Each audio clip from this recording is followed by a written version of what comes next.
চলচ্চিত্র পরিচালক মোস্তফা সরোয়ার ফারুকীকে সংস্কৃতি বিষয়ক উপদেষ্টা অন্তর্ভুক্ত করায় আমরা হতবাক হয়েছি। সে হেফাজত আমির শাইখুল ইসলাম আল্লামা শাহ আহমেদ শফীকে তেঁতুল হুজুর বলে ব্যঙ্গ করে চরম ধৃষ্টতা দেখিয়েছে, যা ক্ষমার অযোগ্য। তাকে উপদেষ্টা হিসেবে নিয়োগ দেয়ায় হেফাজতে ইসলাম বাংলাদেশ তীব্র নিন্দা ও প্রতিবাদ জানায়।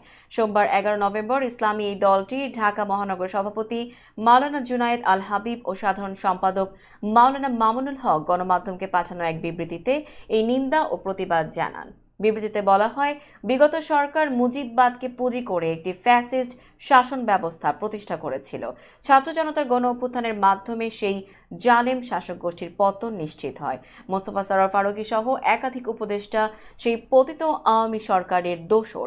বিভিন্ন সময়ে তিনি সামাজিক যোগাযোগ মাধ্যম সহ নানা উপায়ে শেখ হাসিনা সরকারের প্রশংসা করেছেন এবং সমর্থন জুগিয়েছেন।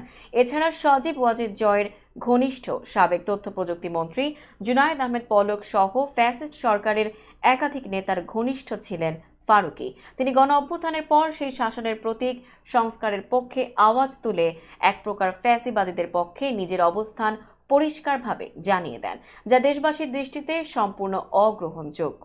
বিবৃতিতে আরও বলা হয়, দুঃখের বিষয় এই সরকারও ফ্যাসিবাদীদের পুনর্বাসনে সক্রিয় হয়ে উঠেছে।